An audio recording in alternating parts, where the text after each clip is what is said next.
Hey everybody, this is Perch. Problems in comics. All right, I know. That's a lead up. We get too many of those, but in this instance, I want to kind of draw your attention to where there's alarm bells in comics.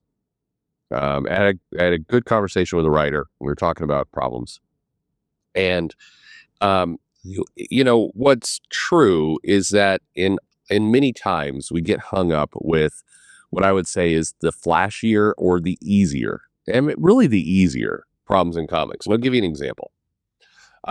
Several weeks ago, I complained about the DC Pride poster for 2025. So this poster that was promoting the DC Pride comic, and I didn't like the poster because almost every character on it was appearing and showing up in a way that was bizarre or different from how they're normally portrayed in the comics. It looked like kind of a parody of a 50s romance poster. It bothered me because it wouldn't sell comics. It wouldn't actually sell the book. And it looked like something that was built for Webtoon, but for whatever reason didn't put on a poster and sent to a comic shop. The comic shop's going to put it in the window. And I was in a couple big comic shops, and the guys were like, I don't know what to do with this. On one hand, I need to put it up because, some of the companies and some of the creators will, start looking at me sideways if I don't put it up. But this doesn't help me sell it. This is not helpful to sell anything, and at least one of these shops, one in downtown Dallas, has got a pretty good gay clientele and actually has a good group of people there that frequent the shop. And this guy was probably the most adamant of like, yeah, nobody's going to like this. So this is not playing to my crowd, which is LGBTQ friendly, right? What made it worse was the comic that came out, as I think I mentioned in other videos, was actually good. And the comic more or less, with one glaring exception with Midnighter Apollo, actually, featured the characters correctly and, by per continuity. When I say correctly, it means they were themselves. Still gay. Still, I mean, there was no like erasure of anything, but they were true. They were authentic to what you would remember the character as.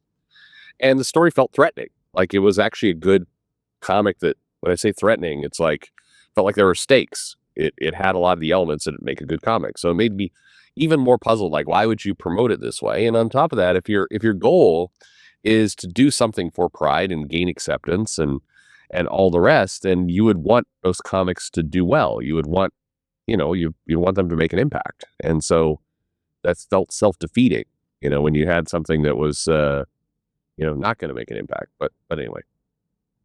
But all that said, the last, 2.5 minutes I've been talking about this, it doesn't matter. It actually doesn't matter at all. Why do I say that? Because that comic was never going to sell well. It doesn't mean much from a comic shop, unless you're a very, very special comic shop with a very, very unique clientele. You're not ordering more than, say, 10 copies of that thing. It's not going to pay any bills. It's not going to help with the electricity. It's not going to do anything. And I could go on a rant, and some people do, that, like Vita Ayala, I think, I'm not positive, had a 4-page story in it. And I could certainly talk about that 4-page story and, grumble. But it doesn't matter. It doesn't matter in the slightest. It doesn't matter to the business. It's not going to make an ounce of difference to a comic shop one way or the other. Put it this way. If that comic book, if DC Pride sold, instead of a comic shop ordering 10 copies, they order 50 copies, it still doesn't matter to help anything. It doesn't. Comic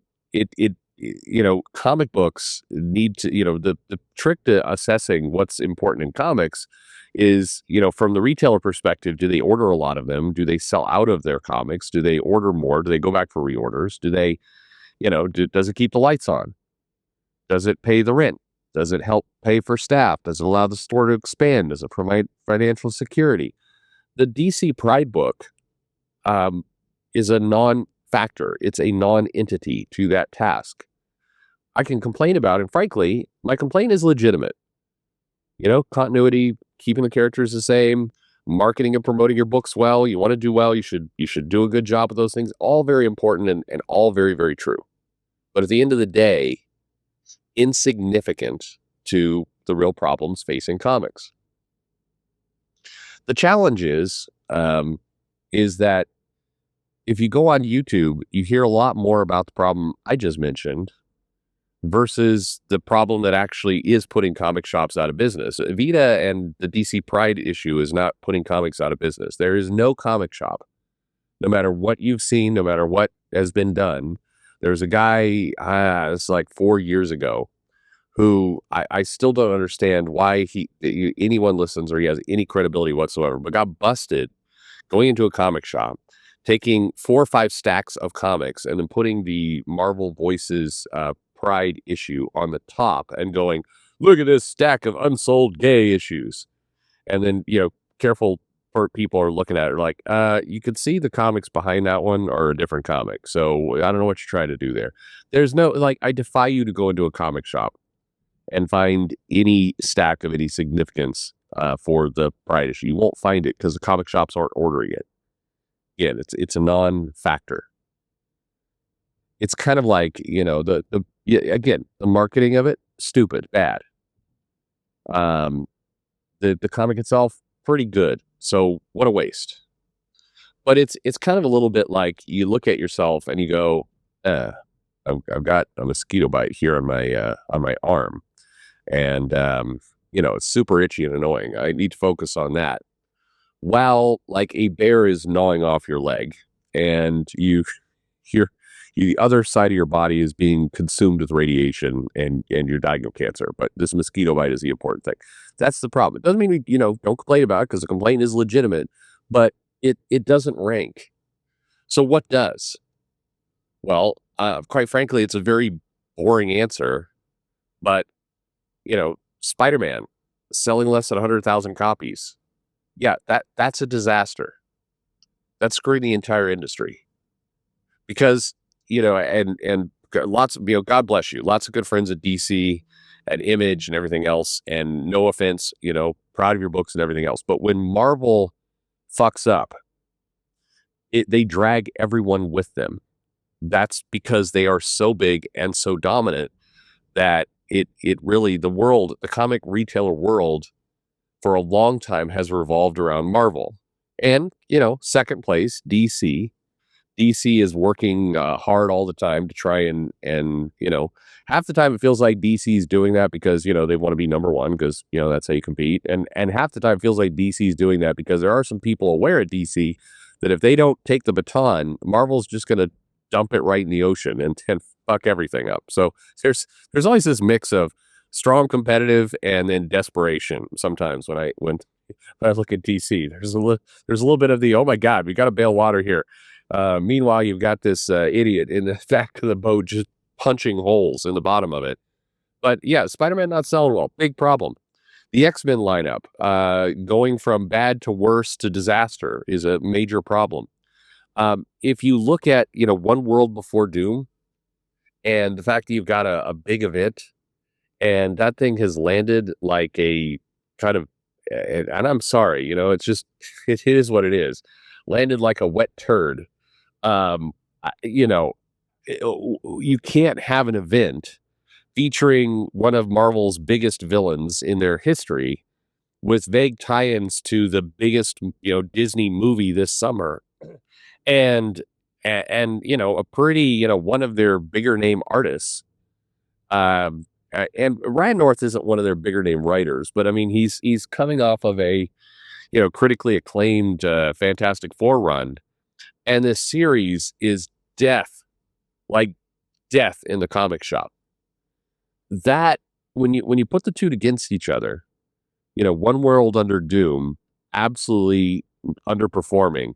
And look, it bugs me that the marketing for the Pride issue is bad because, for a few reasons. And one of them is as simple as we've been hearing from the comic companies that they believe in promoting and creating comics for LGBTQ communities and everything else. Cool. Then why do you do it so poorly? And that's the part that bugs me. But Again, you want to hold that up against the marketing for One World Under Doom? Like, good lord, that thing that it's a train wreck on every level of marketing, of promotion, of getting the shops excited, of offering kind of retailer incentives so you get more books out, you get the retailer promoting it. Every aspect of that is like it is repeatedly shooting yourself in the face with a shotgun. That is a massive problem for comics. There's very few, you know, I'm not saying none. Please, nobody hold up your hand and say, I'm talking about this. I'm sure you are. But there's very few people talking about, the disaster the disaster of a giant event at Marvel featuring major characters cratering. The core tenets of their lineup cratering. Marvel cannot get a Captain America book out to save their life that sells. Spider-Man should not be selling this low. The X-Men lineup should not be a complete and absolute disaster across the board. And from a sales perspective, it is. You have increasingly, you go talk to retailers, and one of the books that is what retailers often like is consistency. Okay, so one of the books that retailers say is consistent is the Hulk. I think Philip Kennedy Johnson doing that book, long form arc, and it's got consistent sales. Retailers count on it; they like it for that reason. Is it their number one seller? Absolutely, it's not, but it is consistent, and consistency in this space is king. And so, but you are in a fucked world when you talk to retailers and they say, yeah, I like the Hulk because that one's consistent, so I know what to order. And that's the happy spot of Marvel. The Avengers has dropped in sales. There are very few bright lights there in that company. It is an apathetic, cratering company. And if you're going to compare the two, there's no comparison. On one hand, it's like, you know what? I really hate this marketing. I don't like this poster in the window for this Pride issue. It's what the hell are they doing? It's stupid.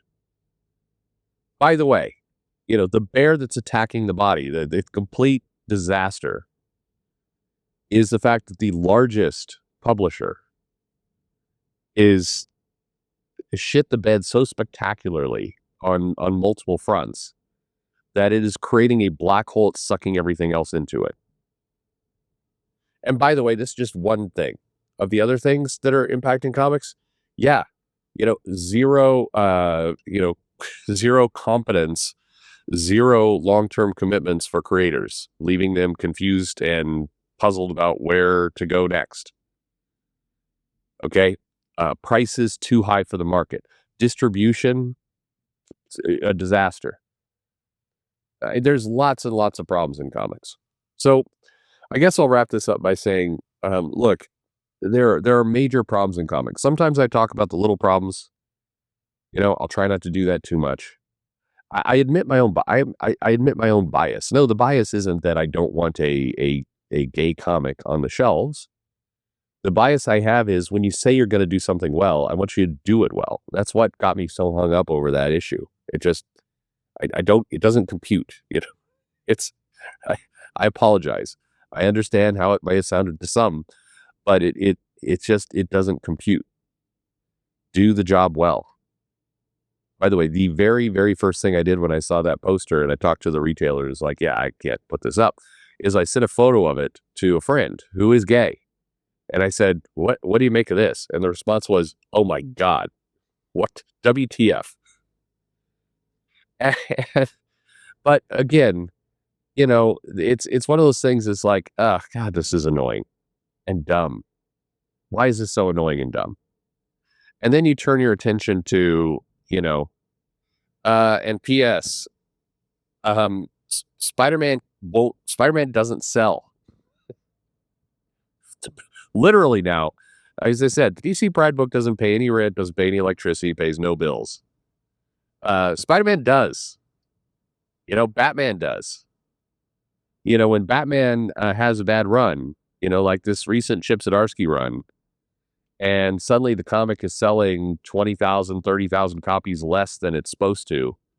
Yeah, that is a disaster. It as much as, and I've had this argument fiercely with indie creators, they hate it. They're like, well, why, people should stop buying the big names. Why does everything have to revolve around Spider-Man and Batman and Wolverine and, Superman and all that kind of stuff? Why is that? Well, because dummy, for 50 years, the publishers built those characters up as being the most important ones. That's why. If you put the same amount of effort into smaller characters over 50 years, there will be a different set of names. But right now, that's what you got. So when those titles absolutely tank, you're fucked.